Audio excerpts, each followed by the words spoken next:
وأعطي الكلمة الآن للفريق الحركي السيدة النائبة المحترمة فاطمة ياسين.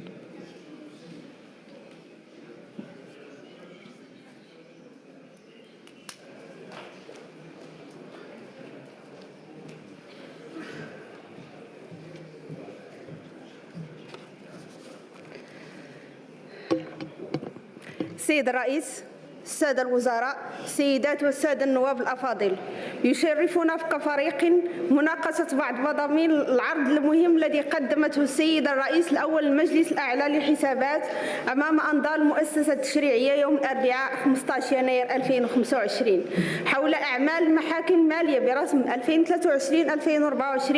وذلك تطبيقا لأحكام الفصل 148 من الدستور. ونغتنم هذه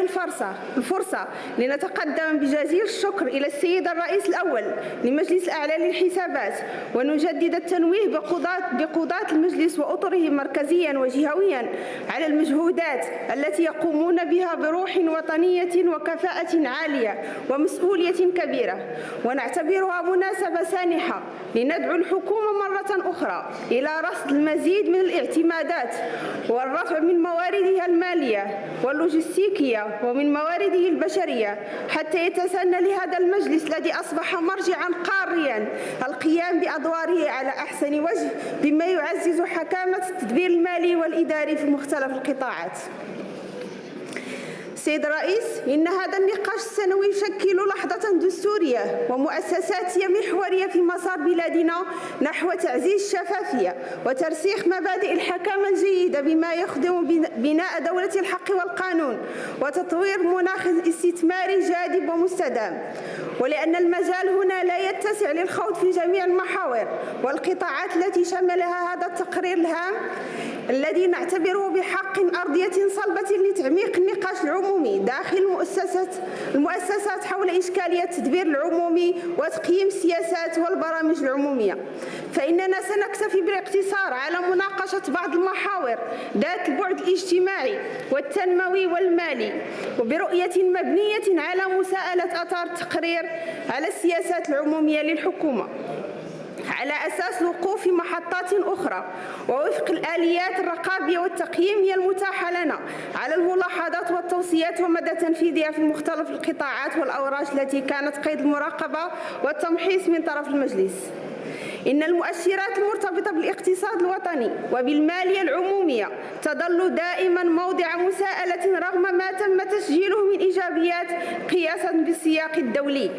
وتوالي سنوات الجفاف، وبالتالي فإن الملاحظ هو عدم قدرة الحكومة على تحقيق الفرضيات التي تضعها سواء بالنسبة لمعدل النمو أو التضخم أو المحصول الزراعي إلى غير ذلك. فمثلا تراجع معدل التضخم يعزى بالأساس إلى تراجع المواد الأولية في الأسواق العالمية،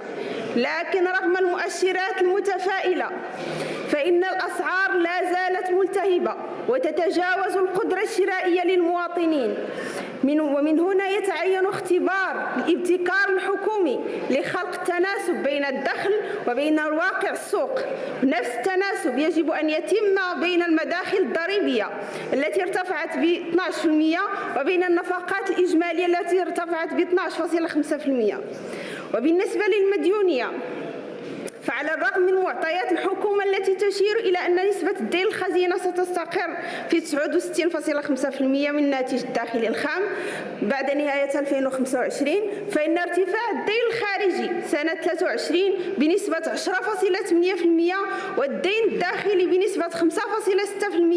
تطرح لدينا أكثر من تخوف وفي نفس الوقت أكثر من تساؤل حول الهوامش البديلة لاستدامة المالية العمومية، لا سيما بالنظر للضغوط المتزايدة على المالية والإصلاحات المبرمجة.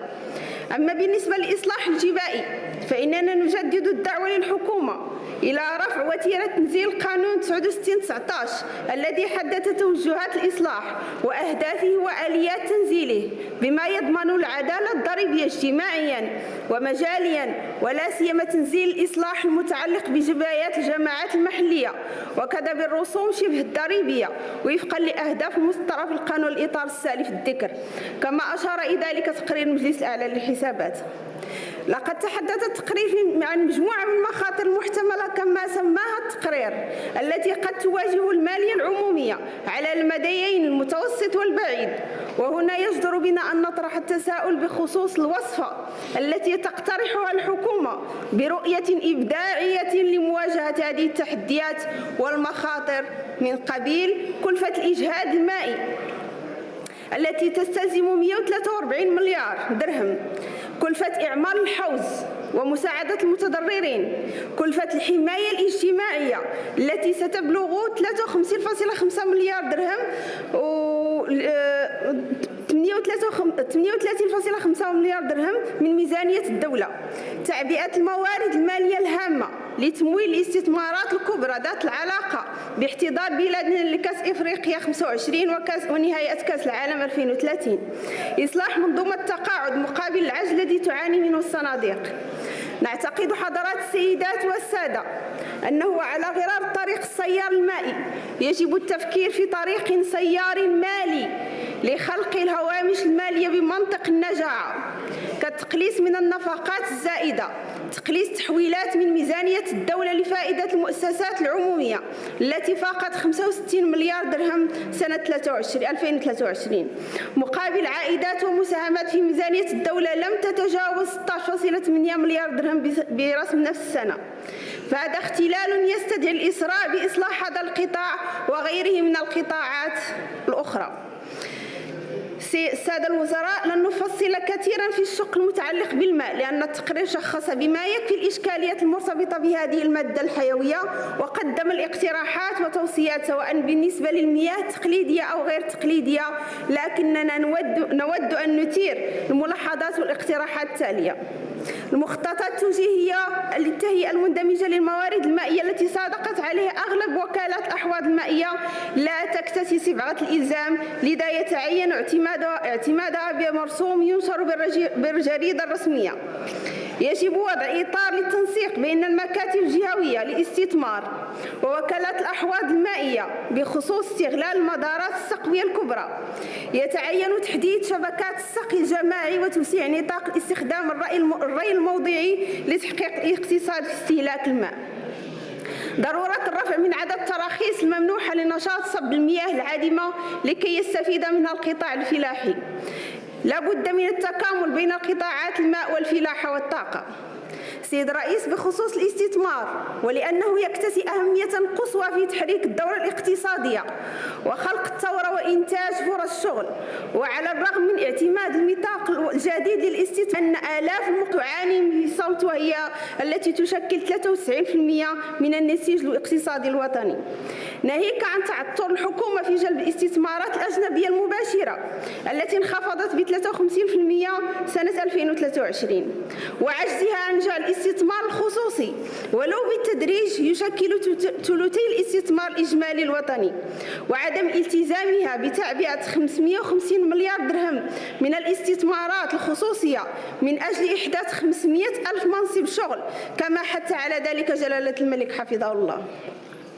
لذلك حضرات السيدات والسادة، وإضافة إلى أهمية الإطار القانوني المؤثر للاستثمار، فالأمر يستلزم في تقديرنا اعتماد استراتيجية وطنية متكاملة ومندمجة وشاملة بعيدا عن المقاربة القطاعية المعتمدة حاليا، أساسها تعبئة أكبر للاستثمار الخاص الذي لا يزال ضعيفا، وتقليص عدد المتدخلين والمؤسساتيين في منظومة الاستثمار وطنيا وقطاعيا ومحليا، وكذلك التغلب عن معيقات الاستثمار ذات الصلة بالعقار والتمويل وكلفة عوامل الإنتاج ومنافسة القطاع غير المهيكل. بالنسبة لإصلاح الإدارة، فإننا نسجل حضرات السيدات والسادة بأن ورش تبسيط المساطر والإجراءات الإدارية لم يحقق أهدافه، والملاحظ أن هذا الموضوع تناولته الخطب الملكية السامية وكان موضوع مهمة استطلاعية بمجلس النواب، لكن البطء في تحقيق الأهداف المتوخاة يتطلب مقاربة أكثر إصرار وأكثر جرأة وأكثر فاعلية. ونفس الملاحظة تسري على التعثر الرقمي الذي أصبح مفتاحا لا غنى عنه في التحول التنموي. بخصوص التعليم الأولي، فإننا نعتقد بأن هذا الورش البيداغوجي الذي تراهن عليه بلادنا يتطلب تقييما موضوعيا وتشخيصا لأسباب التي حالت دون تعميمه وتطويره، لا سيما أن الاستراتيجيات المعتمدة في هذا المجال لا تتلائم مع الرؤية والأهداف التي نص عليها الميثاق الوطني للتربية والتكوين ورؤية 2015-2030، ولا سيما دمج التعليم الأولي في التعليم الابتدائي، علاوة على إيلاء العناية للمربيات والمربيين على مستوى التكوين وعلى مستوى الاجتماعي باعتبارهم يشكلون قطب الراحة في إنجاح التعليم الأولي. فيما يتعلق بأعمال الدراسات التقنية التي تقوم بها الجماعات الترابية والوكالات الجهوية لتنفيذ المشاريع وشركات التنمية المحلية،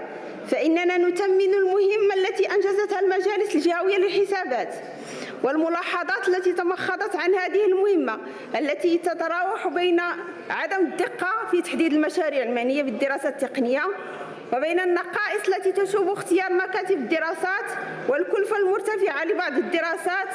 دون أن ينبثق عنها أي مشروع تجهيز. لذا ندعو إلى اعتماد المخرجات التي أوصى بها المجلس مع إعطاء أجوبة على الملاحظات التي أدلى بها. شكرا السيدة النائبة المحترمة.